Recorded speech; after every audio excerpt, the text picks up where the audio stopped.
Assalamualaikum warahmatullahi wabarakatuh. Hello everyone.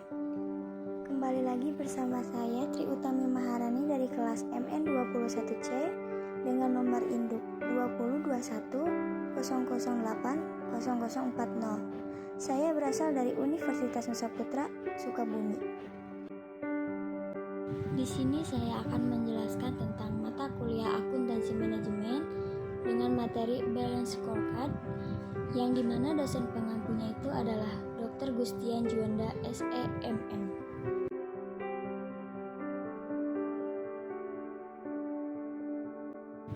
Dalam materi Balance Scorecard ada 4 pokok bahasan.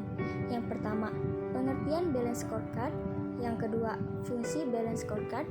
Yang ketiga, perspektif dalam Balance Scorecard. Yang keempat, contoh Balance Scorecard pada bisnis.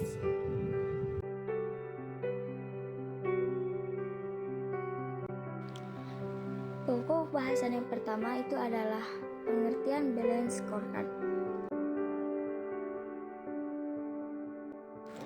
Balance Scorecard adalah sistem manajemen yang bertujuan untuk menerjemahkan tujuan strategis organisasi ke dalam serangkaian tujuan kinerja yang pada gilirannya diukur, dipantau, dan diubah jika perlu untuk memastikan bahwa tujuan strategis organisasi terpenuhi.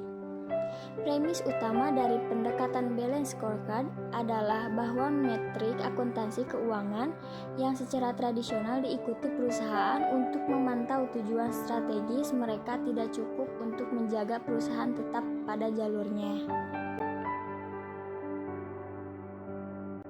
Selanjutnya, pokok bahasan yang kedua adalah fungsi Balance Scorecard.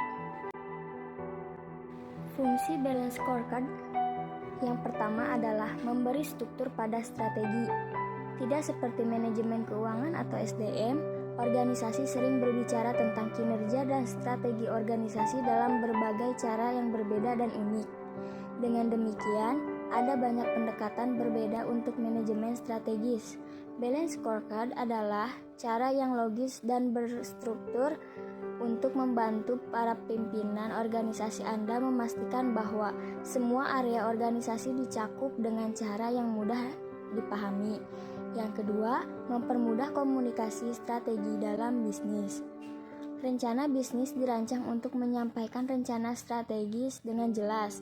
Ini adalah alat bantu visual yang baik dan sederhana yang digunakan untuk menyelaraskan setiap departemen atau divisi dengan tujuan mencapai tujuan bisnis dengan tingkat tinggi. Yang ketiga, menyelaraskan departemen dan divisi. Dengan struktur yang dibuat dalam Balance Scorecard, dapat menghubungkan tujuan kritis dengan tujuan perusahaan secara keseluruhan. Selain itu, dapat melihat bagaimana pengukuran dapat ditinjau dan diaplikasikan ke pengukuran tingkat perusahaan. Bagaimana proyek ditautkan ke proyek tingkat perusahaan, dan banyak lagi. Balance Scorecard juga menyediakan struktur yang dibutuhkan ketika proyek besar dibagikan ke berbagai divisi. Yang keempat, ada membantu karyawan Anda melihat bagaimana tujuan individual mereka terkait dengan strategi organisasi.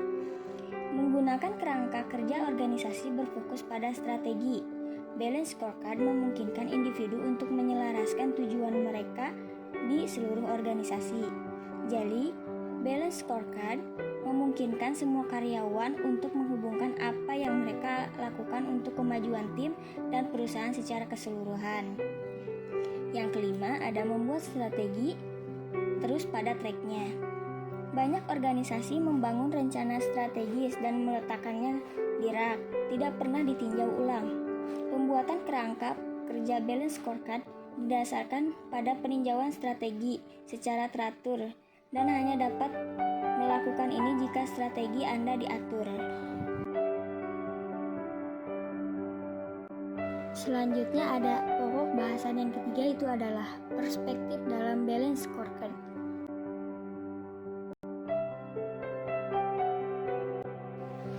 Empat perspektif dalam Balance Scorecard. Yang pertama ada perspektif keuangan. Tujuan utama apapun yang terkait dengan kesehatan dan kinerja keuangan perusahaan dapat dimasukkan dalam perspektif ini. Pendapatan dan laba adalah tujuan jelas yang dicantumkan sebagian besar organisasi dalam perspektif ini. Yang kedua ada perspektif pelanggan. Perspektif ini berfokus pada tujuan kinerja yang terkait dengan pelanggan dan pasar.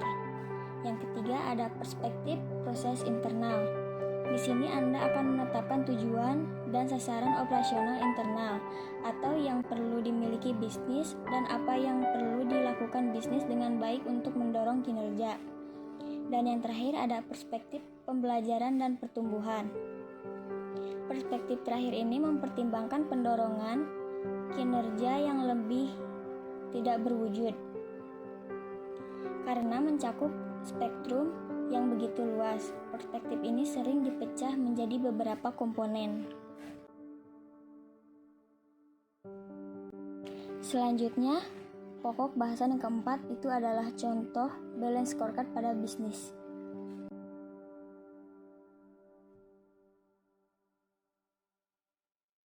Proses pengembangan balance scorecard melibatkan beberapa langkah.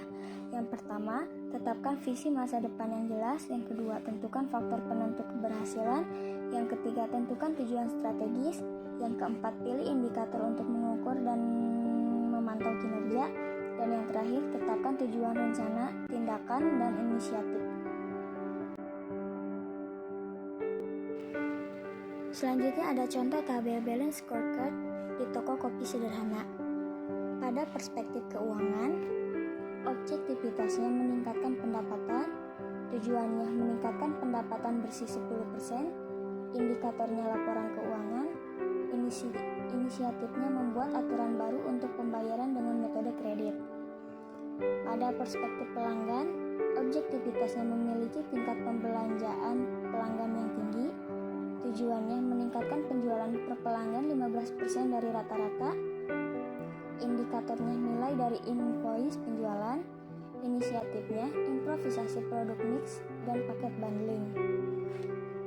Pada perspektif proses internal, objektivitasnya menawarkan pilihan saluran penjualan lainnya, tujuannya membuat setidaknya 30% penjualan ke saluran penjualan baru, indikatornya persentase penjualan dari saluran baru, inisiatifnya bergabung dengan jasa layanan pengantaran makanan dan toko online. Dan yang terakhir pada perspektif pembelajaran dan pertumbuhan, objektivitasnya memiliki tenaga penjualan yang terampil, tujuannya melatih tim penjualan, indikatornya jumlah sertifikat yang didapat oleh tim penjualan, dan inisiatifnya bekerja sama dengan perusahaan pelatihan penjualan. Cukup sekian yang dapat saya sampaikan. Maaf apabila ada kesalahan dalam tutur kata. Thank you for watching.